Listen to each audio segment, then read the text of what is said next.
Assalamualaikum warahmatullahi wabarakatuh. Selamat pagi. Hari ini kita jumpa lagi untuk pembelajaran online. Hari ini kita akan bahas tentang materi lanjutan dari medan dari bahan yang termagnetisasi. Dari yang terpolarisasi. Kita review untuk materi kemarin bahwa kita sudah bahas tentang bahan yang terpolarisasi, dimana ini misalkan ada sebuah benda atau bahan, semula dia polarisasinya ini acak gitu ya, ini arah atau orientasi dari polarisasi, kemarin simbolnya P, itu berbeda-beda atau dia acak. Kemudian ketika diberikan pengaruh E secara eksternal, maka nanti arah dari polarisasi akan searah dengan medan listrik eksternalnya, positif, terus ada negatif. Nah, ini adalah arah dari polarisasi. Jadi arah dari polarisasi dia searah dengan pemberian medan listrik secara eksternal. Nah, kemarin sudah kita bahas bahwa polarisasi juga kemarin dipengaruhi oleh adanya medan listrik ini secara eksternal, dan juga dipengaruhi oleh medan listrik induksi medan listrik induksi, sehingga nanti berpengaruh terhadap polarisasi yang terjadi dari bahan itu atau benda itu. Oke. Kemarin juga sudah kita bahas tentang besarnya momen dipol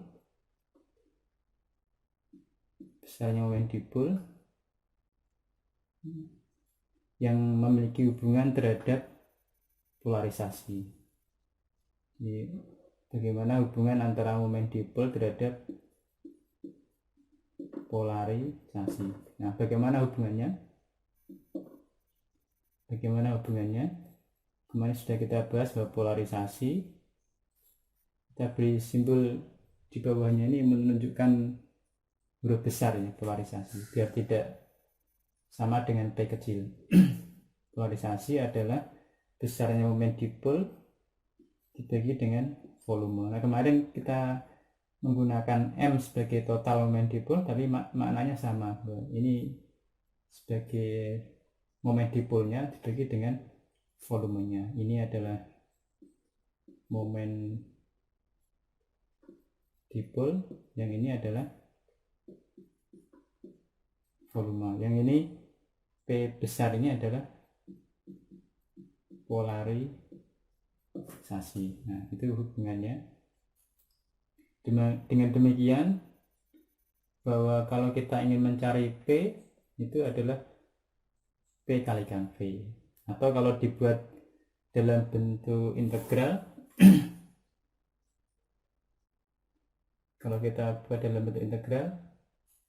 momen dipol adalah integral dari P besar kalikan dV ya.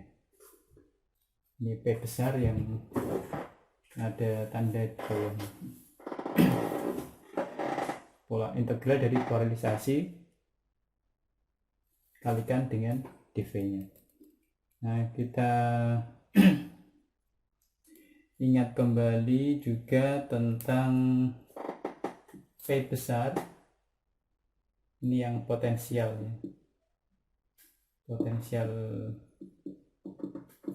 listrik P besar.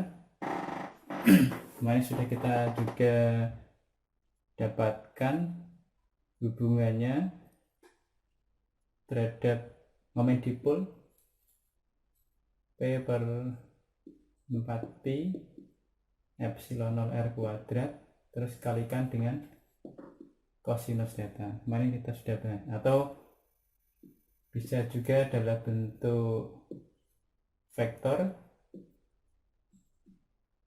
moment dipole dot R tau pi kalikan dengan 4pi epsilon 0 R kuadrat.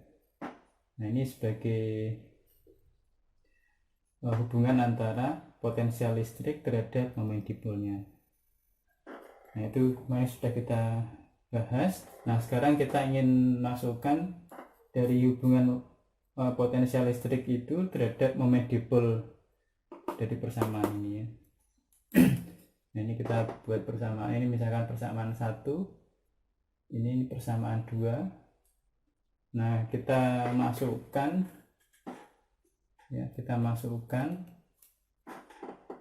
dari hubungan 1 dan 2 itu menggantikan moment dipolnya itu ya. Nah, bagaimana persamaannya? Berarti V potensial listrik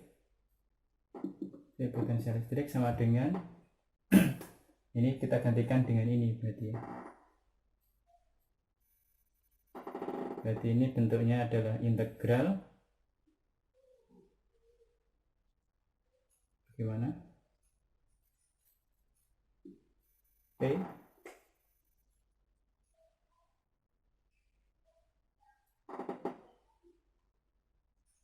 ini dot R nya masih ada, yang di bawah masih tetap ada 4pi epsilon 0 R kuadrat, terus dV nya juga masih ada. Ini ya. Nah, ini sebagai polarisasi ya, dalam bentuk vektor polarisasi. Nah, begitu. Ini kalau misalkan ini dalam vektor, maka ini juga dalam vektor. Nah, persamaan yang harus kita selesaikan adalah persamaan ini, R tau pi per R kuadrat ya. Nah, bagaimana R tau pi per R kuadrat? R tau pi per R kuadrat bagaimana? Nah, sambil diingat kembali yang pembahasan tentang analisis vektor di bab 1 ini ada solusinya, bisa dilihat juga di sana, sehingga kita ingat kembali bahwa diferensial d per dr dari per r itu adalah R kuadrat ya.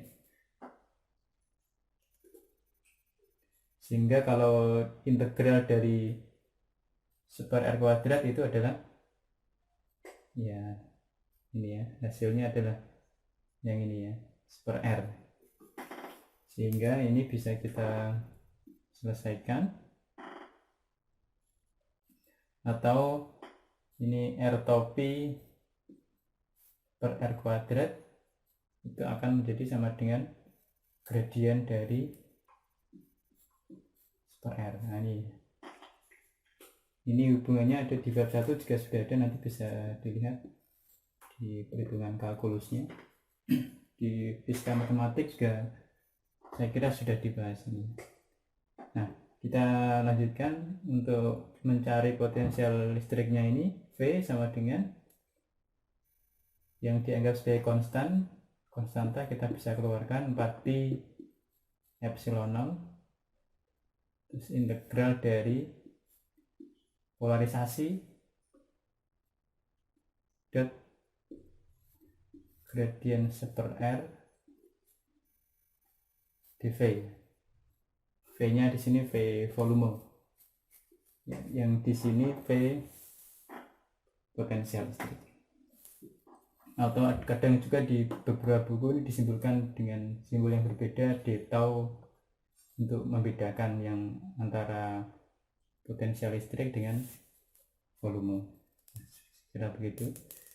Dimana di sini R-nya, jadi ini kalau kita gambarkan lagi, ini ada bahan, ini terpolarisasi, arah polarisasinya misalkan ke sana, arah polarisasi. Kemudian di sekitar bahan itu ada satu titik yang berjarak R. Nah, kira-kira potensial di satu titik yang berjarak R dari bahan yang terpolarisasi ini besarnya berapa? Ini diselesaikan. Jadi yang R ini jarak dari suatu titik polarisasi terhadap titik di luar bahan itu. Nah, kita akan lanjutkan bagaimana untuk menyelesaikan itu.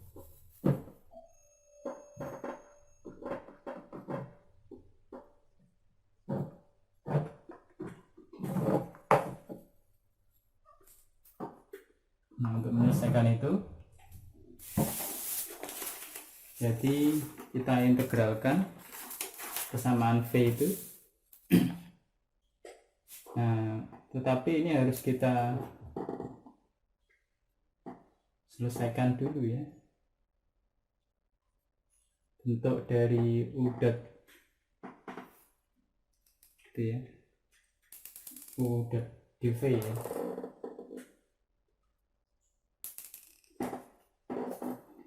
Ini kita asumsikan ada suatu dua besaran, ini misalkan suatu nilai tertentu nanti hampir mirip bentuknya. Ini solusinya adalah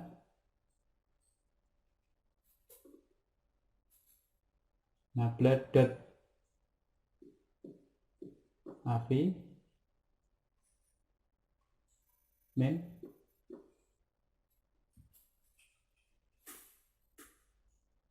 gimana?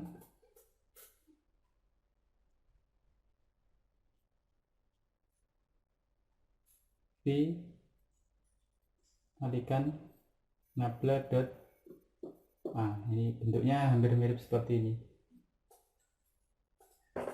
Nah, sehingga kalau ini diselesaikan, yang di tengah ini bentuknya mirip seperti ini, berarti jadinya bagaimana?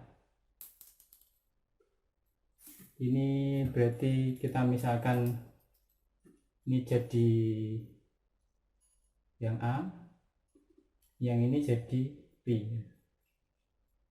Kita sesuaikan,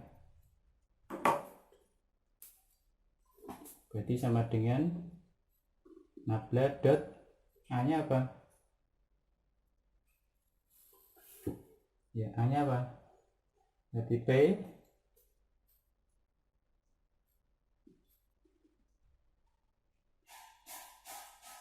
kalikan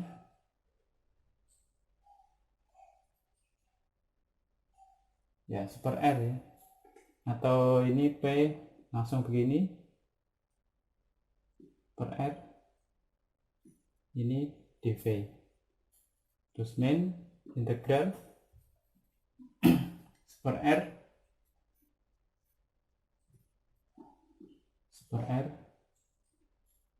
kalikan nabla dot P ya, nabla dot P sekalikan dengan dV. Yang ini polarisasi, ini polarisasi, R nya adalah jarak. Nah, dengan demikian ada ini masih persamaan V nya ini masih ada 1/4 pi epsilon 0 dikalikan dengan integral itu semuanya. Ya, semoga bisa dipahami. Jadi ini ada operasi dari yang dalam integral ini kita selesaikan, terus nanti menjadi seperti ini. Nah, setelah itu kita gunakan teorema Stokes. teorema Stokes. Teorema Stokes itu apa? Di teorema Stokes itu mengkonversi dari volume bisa dirubah dalam bentuk luasan, bisa dalam bentuk garis, atau kebalikannya, di garis bisa dirubah ke luasan, bisa dirubah ke volume. Nah, kalau dari bentuk volume dirubah menjadi luasan, maka menjadi yang ke sana menjadi integralnya tertutup. Luasan jadi garis, maka menjadi integral tertutup. Kalau yang ke sini terbuka, integralnya terbuka. Nah, teoremanya itu nabla dot a dv sama dengan integral tertutup dari a dot n kalikan dA. Jadi volume jadi luasan, tapi integralnya tertutup. Kira-kira begitu. Nah, kalau luasan jadi garis juga nanti ya sama gitu ya. Kalau luasannya terbuka menjadi garis, maka jadi integralnya tertutup. Kalau dibalik ke sana menjadi terbuka. Nah, begitu kira-kira. Nah, kita selesaikan. Bagaimana? Berarti V sama dengan 1/4 pi epsilon 0 yang mau kita jadikan volume yang di sebelah sini ya, di integral tertutup dari P dot n per R dA min integralnya masih sama yang ini, tetapi di sini ada kita keluarkan 1/R nabla dot P polarisasi, terus kalikan dengan dV. Jadi kita dapatkan dua integral, yang satu integralnya terbuka, yang satu integralnya tertutup.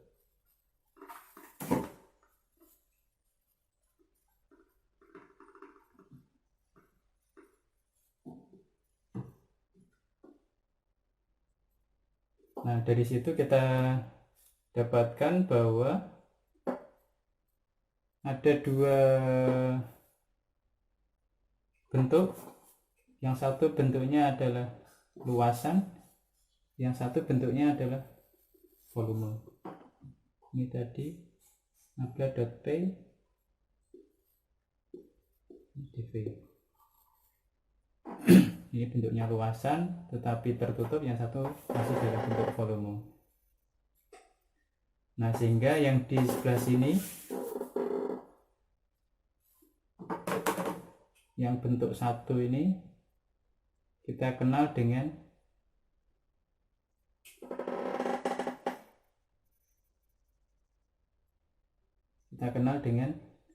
ini sebagai bentuk kontribusi permukaan,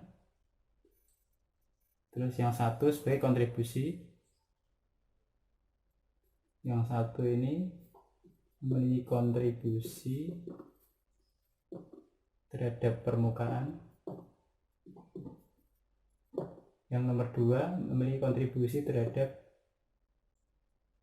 volume atau ruang. Jadi sama seperti kalau kita lihat ada bola gitu ya, bola itu kontribusinya bisa dalam bentuk permukaannya yang mengelilingi itu, terus bisa di dalamnya. Kalau di dalamnya ini adalah bentuknya volume, terus kalau yang menyelimuti, yang bentuknya selimut, itu adalah luasan permukaan. Jadi benda itu pasti seperti itu ya, dalam bentuk luasan permukaannya atau dalam bentuk isinya. Ya, kalau isinya itu adalah volume. Sama seperti kalau ada bola, terus kalau di dalamnya diisi air, nah isinya itu sendiri adalah volume, terus permukaannya itu adalah luasannya. Nah, kemudian yang 1 dan 2 juga kita kenal sebagai, ini adalah potensial terhadap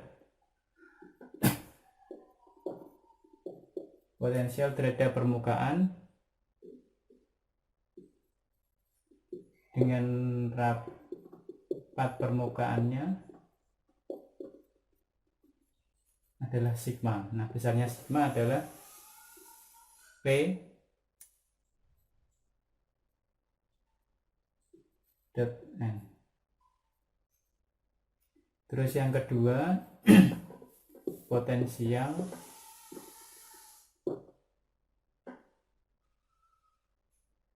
oleh volume, ya, oleh volume, kemudian dengan rapat volumenya adalah rho, ya. Rho sama dengan minus gradien dari nabla dot P, ya, polarisasi. Yang ini polarisasi. Sehingga kita dapatkan dari potensial listrik itu sendiri ada dua kontribusi muatan dalam permukaan luasan sigma. Besarnya sigma adalah vektor polarisasi dikalikan dengan vektor normalnya. Terus kalau potensial oleh volume dengan rapat volumenya adalah rho adalah minus nabla dot P, polarisasi. Nah, dari situ kita dapatkan bahwa ada dua rapat muatan, ya, sigma dan juga rho. Ini kemudian dikenal dengan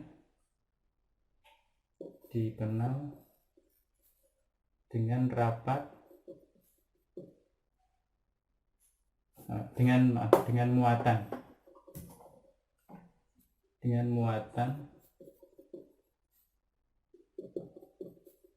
dengan muatan ikat atau bond charge, ya, muatan ikat. Atau kita bisa simplifikasi, kita persingkat perumusannya.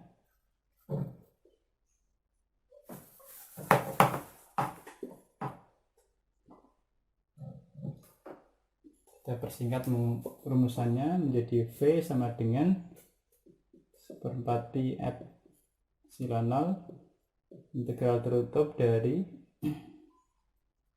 sigma P per R kalikan dengan dA luasan. Sigma B itu yang rapat ini, ya.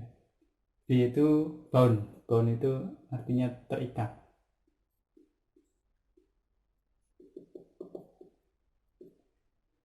Plus 1/4 pi epsilon 0 integral dari P polarisasi, vektor polarisasi dibagi dengan R kalikan dV. Nah, begitu,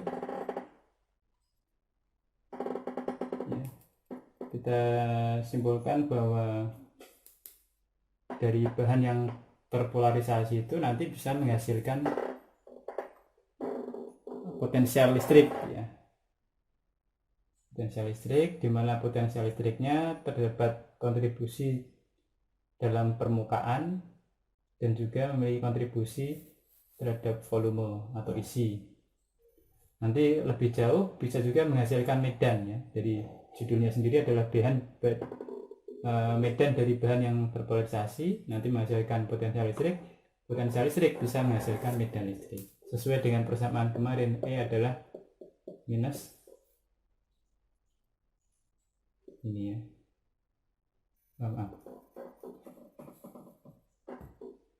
minus V, ya, minus gradien dari V, sehingga nanti ini ada hubungannya, nanti bisa diselesaikan, kemudian bisa juga menghasilkan medan listrik.